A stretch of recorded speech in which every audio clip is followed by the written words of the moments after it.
only little tables with 4 chairs at each one. He saw Sonny and Link sitting at one of them over against the outside wall. He started toward them, but stopped when Sonny waved his arm and pointed to a table beside the outside entrance, holding several weapons. Perley nodded and unbuckled his gun belt, looking toward the kitchen door as he walked over to leave his weapon with the others. He was curious to see if Becky and Lucy had come to the hotel with Beulah, but if they had, they must all be in the kitchen right now. He rolled his holster up in his gun belt, and when he put it on the table, he noticed there were 3 others there. One he recognized as Sonny's 6-gun. It was easy to guess who the other 2 belonged to. He glanced at a table near the center of the room where 2 men were attacking the food in front of them as if they were afraid someone might try to take it away from them. One of the holsters caught his eye. It was a well-oiled, fast-draw holster. He glanced again at the 2 strangers and tried to guess which one belonged to that holster before going over to join his friends. "I thought you would already be eaten," he said when he sat down at the table. "It's on the way," Sonny replied, and nodded toward the kitchen just as Lucy Tate, carrying 2 plates, came out the door. "We're having the pork chop since we don't get much pork at the ranch. It's either that or beef stew today. You don't usually have a choice at the midday meal, but Lucy said today you do because it's Beulah's birthday." "Well, how about that?" Perley replied. "Don't reckon she said how old she is today?" "Nope, and I sure ain't gonna ask her," Sonny responded. Perley had to laugh at his response. Beulah had reached the age where she was no longer young, but she didn't consider herself old.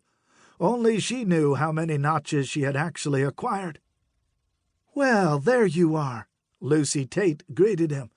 "You hadn't been to see us in so long, I figured you'd found someplace else to eat." Before Perley had time to answer, one of the men at the table in the center of the room blurted, "Hey, Red, where the hell's that coffee pot?" "Keep your shirt on, cowboy," Lucy yelled back at him. "Got a fresh pot working, and it'll be ready in a minute." Back to Perley, she said, "I heard you had been gone for a while. You back to stay?"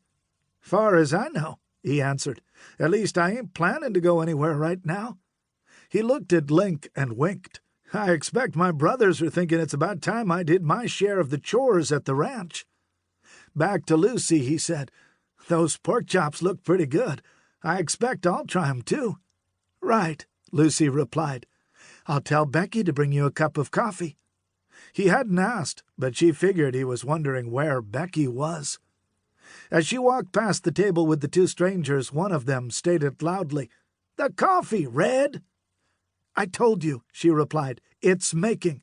And don't call me Red. I don't have red hair, and my name's not Red." "I reckon she told you what's what."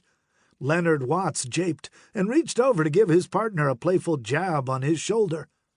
Not to be put down by the cocky waitress, Jessie Sage called after Lucy as she continued on into the kitchen.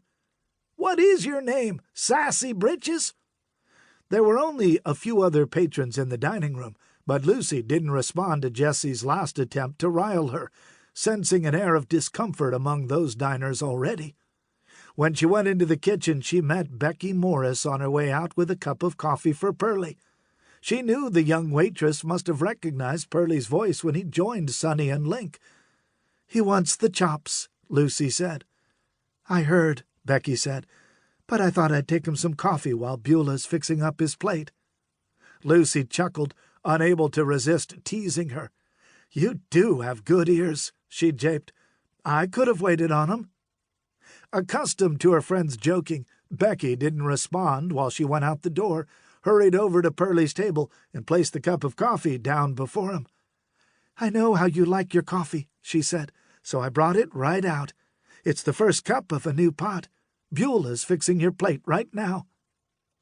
The warm smile she always caused to form on Perley's face blossomed into a beaming grin of embarrassment as he tried to think of something intelligent to say. Failing to come up with anything, he settled for, "Howdy, Becky." His response was not loud, but it was enough to be heard at the table several feet away. "Yeah, howdy, Becky," Jessie demanded. "Where the hell's my coffee? If anybody got the first cup, it ought to been me. Hell, he just walked in." Leonard chuckled.